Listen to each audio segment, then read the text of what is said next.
നമസ്കാരം. ഭാരത് ലൈവിലേക്ക് സ്വാഗതം. ദിലീപിനെ നടിയെ ആക്രമിച്ച കേസുമായി ബന്ധപ്പെട്ട് കുറ്റവിമുക്തനാക്കിയതോടുകൂടി ദിലീപ് വന്ന് പറഞ്ഞ കാര്യങ്ങൾ അത്യന്തം ഗൗരവത്തോടുകൂടി സമൂഹം ചർച്ച ചെയ്യുകയാണ്. തന്നെ ഗൂഢാലോചന കേസിൽ ഒരു പോലീസ് ഉദ്യോഗസ്ഥയും ചില ക്രിമിനൽ സംഘങ്ങളും ചേർന്ന് കുരുക്കിയതാണെന്നും അതിന് വഴിമരുന്നിട്ടത് മഞ്ജു വാര്യരുടെ ക്രിമിനൽ ഗൂഢാലോചന എന്ന പ്രസ്താവനയാണെന്നും വളരെ കൃത്യമായി തന്നെ പറഞ്ഞു വെക്കുന്നുണ്ട്. പലപ്പോഴും പലരും ചോദിക്കുന്ന പല കാര്യങ്ങളും ഇപ്പോൾ ഉണ്ട്. ഇങ്ങനെയൊരു പരാതി, അതായത് ഗൂഢാലോചന സിദ്ധാന്തം അല്ലെങ്കിൽ ഗൂഢാലോചനയുമായി ബന്ധപ്പെട്ടൊരു പരാതി ഇത്തരത്തിലുണ്ടായിരുന്നെങ്കിൽ എന്തുകൊണ്ടാണ് ദിലീപ് നേരത്തെ പറയാതിരുന്നത് എന്നൊക്കെ ചോദിക്കുന്നുണ്ട്. കേരളീയ പൊതുസമൂഹത്തിൽ പ്രതിയായി നിൽക്കുന്ന ഒരാൾ അയാളുടെ കേസ് കഴിഞ്ഞ് കുറ്റവിമുക്തനാകും മുമ്പ് പറഞ്ഞാൽ ആരെങ്കിലും ഇതൊക്കെ അംഗീകരിക്കുമോ? അതുമാത്രമല്ല ഒരു കേസ് നടന്നുകൊണ്ടിരിക്കുന്ന സമയമാണ്. ഈ സമയത്ത് പലതവണ CBI അന്വേഷണം ആവശ്യപ്പെട്ട് ദിലീപ് കോടതികളെ സമീപിച്ചിട്ടുണ്ട്. ദിലീപ് അന്ന് ഒന്നും പറഞ്ഞില്ലെങ്കിലും അത് കൃത്യമായി മനസ്സിലാക്കിയതിൻ്റെ അടിസ്ഥാനത്തിലായിരിക്കാം നേരത്തെ CBI അന്വേഷണം ആവശ്യപ്പെട്ട് സുപ്രീം കോടതിയിലേക്ക് വരെ പോയത്. ഏതായാലും ഈ കേസ് കഴിയും വരെ അങ്ങനെ ഒരു അന്വേഷണം ഉടനെ ഉണ്ടാകില്ല എന്ന് വ്യക്തമായിരിക്കുകയാണ്. ഇപ്പോൾ ദിലീപ് വ്യക്തമാക്കുന്നത് തനിക്കെതിരെ ഗൂഢാലോചന നടത്തിയിട്ടുണ്ടെന്നും താൻ അതിന് പരാതി നൽകുമെന്നും ഒക്കെയാണ്. ഏതായാലും നമുക്ക് ചിലപ്പോഴെങ്കിലും സംശയം തോന്നും, ശരിയാണ്, ഇത്തരമൊരു ഗൂഢാലോചന ഉണ്ടോ എന്ന്.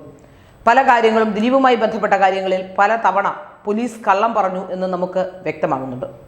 ഈ അന്വേഷണ സംഘ തലവനെ ആക്രമിക്കാൻ ശ്രമിച്ചു എന്ന് പറഞ്ഞും കോടതിയിൽ വെച്ച് ഭീഷണിപ്പെടുത്തിയെന്ന് പറഞ്ഞും ഒക്കെ പല പരാതികളും വന്നെങ്കിലും പക്ഷെ അതൊക്കെ വെറുതെ ആയിരുന്നു എന്ന് പിന്നീട് തെളിഞ്ഞിട്ടുമുണ്ട്. എന്തിനായിരുന്നു പോലീസ് ഇതിൽ ചില തിടുക്കവും പോലീസിന് ഇതിൽ ഇടപെടലിൻ്റെ സാഹചര്യവുമെന്ന് സമൂഹം ചർച്ച ചെയ്യാതിരിക്കില്ല. ഇപ്പോൾ തന്നെ നോക്കൂ, ഒരു കേസ് അന്വേഷണം കഴിഞ്ഞിരിക്കുന്നു. ആ കേസുമായി ബന്ധപ്പെട്ട് അതിൻ്റെ വിധി വന്നിരിക്കുന്നു. അന്വേഷണ സംഘ തലവയായിരുന്ന ആൾ റിട്ടയർഡ് ആയിട്ടും അവർ വാർത്താ സമ്മേളനം വിളിക്കുന്നു, മാധ്യമങ്ങളോട് പറയുന്നു ഇനിയും അപ്പീലുമായി പോകുമെന്ന്. യഥാർത്ഥത്തിൽ അന്വേഷണ സംഘത്തിൻ്റെ പണി അന്വേഷണം പൂർത്തിയാക്കി കോടതിയിൽ കുറ്റപത്രം സമർപ്പിച്ചു കഴിഞ്ഞാൽ പിന്നീട് അവർക്ക് പ്രത്യേകിച്ചൊന്നും ചെയ്യാനില്ല. വിളിക്കുമ്പോൾ വിചാരണയ്ക്ക് പോകണമെന്നതിനപ്പുറത്തേക്ക് മറ്റൊന്നുമില്ല. അതിൻ്റെ ബാക്കിയുള്ള കാര്യങ്ങൾ കോടതിയിൽ പ്രൂവ് ചെയ്യേണ്ടതും കിട്ടിയ എവിഡൻസ് കൃത്യമായി കോടതിയിൽ കൊണ്ടുവന്ന് അതിനെ കൃത്യമായി ഖണ്ഡിക്കേണ്ടത് പ്രോസിക്യൂഷനാണ്. അവിടെ എന്തെങ്കിലും പരാജയം സംഭവിച്ചു പോയിട്ടുണ്ടെങ്കിൽ പ്രോസിക്യൂഷനാണ് പറയേണ്ടത്. ഇനിയും അപ്പീലിൻ്റെ കാര്യമാണെങ്കിൽ സംസ്ഥാന സർക്കാരോ നിയമമന്ത്രിയോ അല്ലെങ്കിൽ പ്രോസിക്യൂഷനോ പറയേണ്ടിടത്ത് എന്തിനാണ് അങ്ങനെ ഒരു വാദഗതിയുമായി ബി സന്ധ്യ വന്നത് എന്ന ചോദ്യം പ്രസക്തമാവുന്നത്. അതുമാത്രമല്ല, ബി സന്ധ്യയും മഞ്ജു വാര്യരുമായി ഉണ്ടായിരുന്ന അടുപ്പം എല്ലാവർക്കും അറിയാവുന്നതാണ്. മഞ്ജു വാര്യരുടെ വാക്കുകൾ തന്നെ ക്രിമിനൽ ഗൂഢാലോചന എന്ന വാക്കുകൂടി തെളിയുമ്പോൾ അതിൽ നിന്ന് നമുക്ക് മനസ്സിലാക്കാൻ സാധിക്കുന്നത് എന്താണ്? ഗൂഢാലോചന എന്ന് പോലുമല്ല, 120B എന്ന വകുപ്പ് ക്രിമിനൽ ഗൂഢാലോചനയ്ക്കുള്ള വകുപ്പാണ്. അത് സാധാരണഗതിയിൽ അഭിഭാഷകർ, ഒരുപക്ഷെ ഏതെങ്കിലും മാധ്യമപ്രവർത്തകർ, എല്ലാ മാധ്യമപ്രവർത്തകർക്കും പോലും അറിയാമോ ക്രിമിനൽ ഗൂഢാലോചന എന്ന് പറയാൻ? ഗൂഢാലോചന ഉണ്ട് എന്ന് പറയുമെന്നല്ലാതെ ക്രിമിനൽ ഗൂഢാലോചന ഉണ്ട് എന്ന് പറയുമെന്ന് എനിക്ക് തോന്നുന്നില്ല. അന്വേഷണ സംഘങ്ങൾ അവരൊക്കെ അല്ലാതെ ആരും ഈ വാക്ക് പറയാൻ സാധ്യതയില്ല.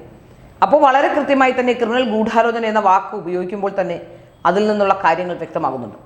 പിന്നീട് ജയിലിൽ നിന്ന് എഴുതിയ ഒരു കത്ത്, പൾസർ സുനിയുടെ മൊഴി, ഇതൊക്കെ മാത്രം വെച്ചുകൊണ്ട് മുമ്പോട്ട് കോടതിക്കും പോകാൻ കഴിയില്ല. കോടതിയെ കൂടി, അതായത് നമുക്കറിയാം ഒരു അന്വേഷണ സംഘം കോടതിയെ നിലയ്ക്ക് നിർത്താൻ ശ്രമിക്കുന്നു, അല്ലെങ്കിൽ പ്രോസിക്യൂഷൻ കോടതിയുമായി നിരന്തരം കലഹത്തിലേർപ്പെടുന്നു. ഈ കലഹത്തിലേർപ്പെടുന്നു എന്ന് മാത്രമല്ല, പ്രോസിക്യൂഷൻ പുറത്തു വന്ന് മറ്റു പല വാദഗതികളും ഉയർത്തുന്നു. ഇതിൽ നമുക്കറിയാൻ സാധിക്കുന്നു, ഒരിക്കലും ഒരു ജഡ്ജിക്ക് പുറത്തു വന്ന് അങ്ങനെയല്ല എന്ന് പറയാൻ കഴിയില്ല. ഇതിനിടയിൽ തന്നെ വലിയ രീതിയിൽ പ്രൊപ്പഗണ്ട ഉണ്ടാക്കിയ ബൈജു കൊട്ടാരക്കര എന്ന് പറയുന്ന സംവിധായകൻ എന്ന് അവകാശപ്പെടുന്ന അയാളെ ഇപ്പോൾ സിനിമയൊന്നും അടുത്ത കാലത്തായി ഒരു സിനിമയും ചെയ്തിട്ടുമില്ല. 8 വർഷമായി ദിലീപിനെ എതിർക്കുന്നതുകൊണ്ട് മാത്രം ചാനലിൽ വരുന്ന ഒരാളാണ്. അപ്പോൾ അയാളെ കോടതി വിളിച്ചു വരുത്തി വാൺ ചെയ്ത് മാപ്പെഴുതി കൊടുത്താണ് അയാൾ രക്ഷപ്പെട്ടത്. ഇന്നലെയും കോടതിക്കെതിരെ അയാൾ പറയുന്നുണ്ട്. പക്ഷേ ഇച്ചിരി മയപ്പെടുത്തിയിട്ടുണ്ട്. നീതിന്യായ വ്യവസ്ഥയെ തന്നെ അംഗീകരിക്കുന്നു എന്നൊക്കെയാണ്. ഇതായിരുന്നില്ല നേരത്തെ ഉണ്ടായിരുന്ന അയാളുടെ ചാനൽ ചർച്ചയിലെ ഭാവം നമുക്കറിയാം. അപ്പോൾ ഈ കോടതികളെ കൂടി ഇതിലേക്ക് വലിച്ചഴിക്കുമ്പോൾ സംശയം ഇരട്ടിയാകുന്നുണ്ട്.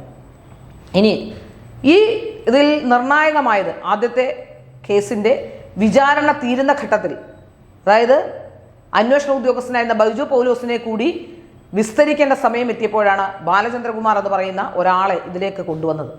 ബാലചന്ദ്രകുമാർ വന്ന് ചില കാര്യങ്ങൾ പറയുകയും ബാലചന്ദ്രകുമാർ അതിൻ്റെ ഒന്നും ഒറിജിനൽ ഡിവൈസോ ഒന്നും തന്നെ കൊടുത്തിട്ടില്ല. എവിടുന്നോ കിട്ടിയ 2 or 3 വാചകം വെച്ച് ആ വാചകം കൊണ്ടുവന്ന് ജനങ്ങൾക്ക് മുന്നിൽ കൊടുത്തു. അതുപോലെ തന്നെ ചാനലിൽ കൊണ്ട് കൊടുത്തു, റിപ്പോർട്ടർ ചാനൽ. ആ ചാനൽ അത് എയർ ചെയ്തു. അതിനുശേഷം അവർ തന്നെ ഇരുന്ന് ഇപ്പോൾ ദിലീപിനെ തൂക്കിക്കൊല്ലുമെന്ന രീതിയിൽ ചർച്ച നടത്തി. മിനിഞ്ഞാന്ന് വരെ അത് തന്നെയായിരുന്നു. ദിലീപിനെ തൂക്കിക്കൊല്ലാനുള്ള ചർച്ചകളായിരുന്നു റിപ്പോർട്ടറും ഒക്കെ നടത്തിക്കൊണ്ടിരുന്നത്. ഇതിലും പ്രധാനപ്പെട്ട മറ്റ് ചില കാര്യങ്ങൾ കൂടിയുണ്ട്. നമുക്ക് മനസ്സിലാക്കാൻ സാധിക്കുന്നത് ഇതിൽ വളരെ വ്യക്തമായി തന്നെ ഗൂഢാലോചന നടന്നിട്ടുണ്ടെന്ന് ദിലീപ് പറയുന്നു. അന്വേഷിക്കേണ്ട വിഷയം തന്നെയാണ്. കാരണം ഈ തെളിവുകളും മറ്റുമായി കോടതിക്ക് പുറത്ത് തെളിവുകളുണ്ട്, വോയിസ് റെക്കോർഡുണ്ട്, അതുണ്ട്, ഇതുണ്ടെന്നൊക്കെ ഇവരൊക്കെ വന്ന് പറയുന്നുണ്ട്. ഒരു കോടതിയിൽ കൃത്യമായി തെളിവുകൾ ഉണ്ടെങ്കിൽ ഒരിക്കലും ഒരു കോടതിയും ഒരു പ്രതിയെയും വെറുതെ വിടില്ല. ഒരു കോടതിയും അത് അങ്ങനെയല്ല എന്ന് സ്ഥാപിക്കാൻ ശ്രമിക്കില്ല.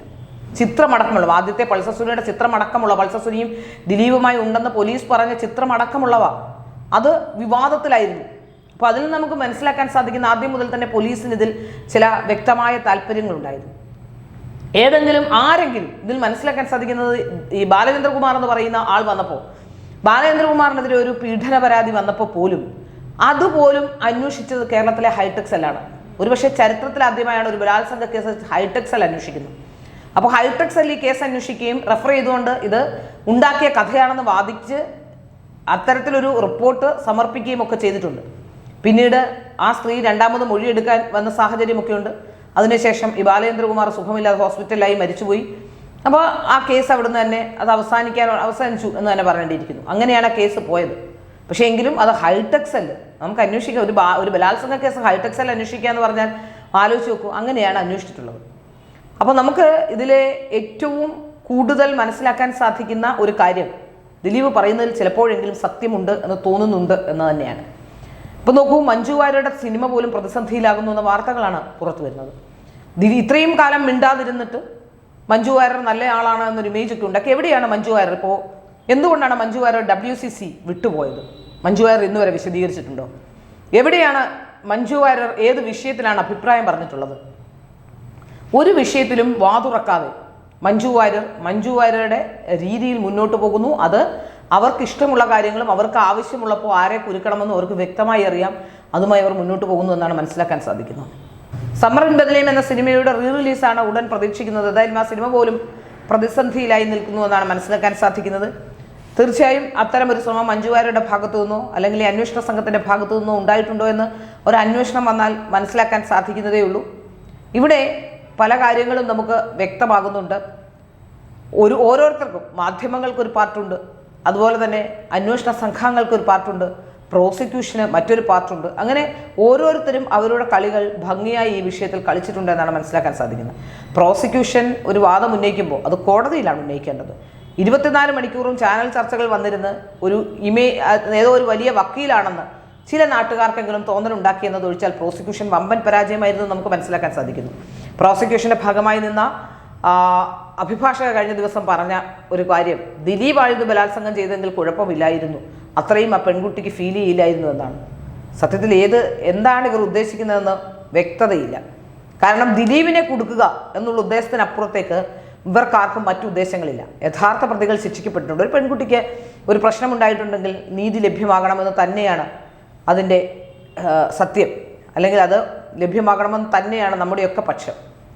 ആ വിഷയത്തിൽ നീതി ലഭ്യമാകണമെന്ന വിഷയത്തിൽ ഇരയോടൊപ്പം തന്നെയാണ്, അതിജീവിതയോടൊപ്പം തന്നെയാണ്. എന്നാൽ ഈ പറയപ്പെടുന്ന കാര്യങ്ങളിൽ അല്ലെങ്കിൽ അവർ ഉദ്ദേശിക്കുന്ന കാര്യങ്ങളിൽ ദിലീപ് കൂടി ഈ കേസിൽ പിടിക്കപ്പെട്ടാൽ മാത്രം, അല്ലെങ്കിൽ ദിലീപ് കൂടി ശിക്ഷിക്കപ്പെട്ടാൽ മാത്രമേ നീതി കിട്ടുകയുള്ളൂ എന്നതിനെ അംഗീകരിക്കാനാവില്ല.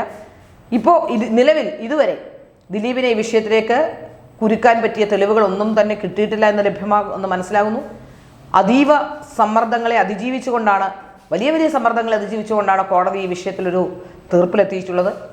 വളരെ വ്യക്തവും കൃത്യവുമായി മനസ്സിലാക്കാൻ സാധിക്കുന്നത് ഈ വിഷയത്തിലൊരു ഗൂഢാലോചന ഉണ്ടായിട്ടുണ്ട് എന്ന് തന്നെയാണ്.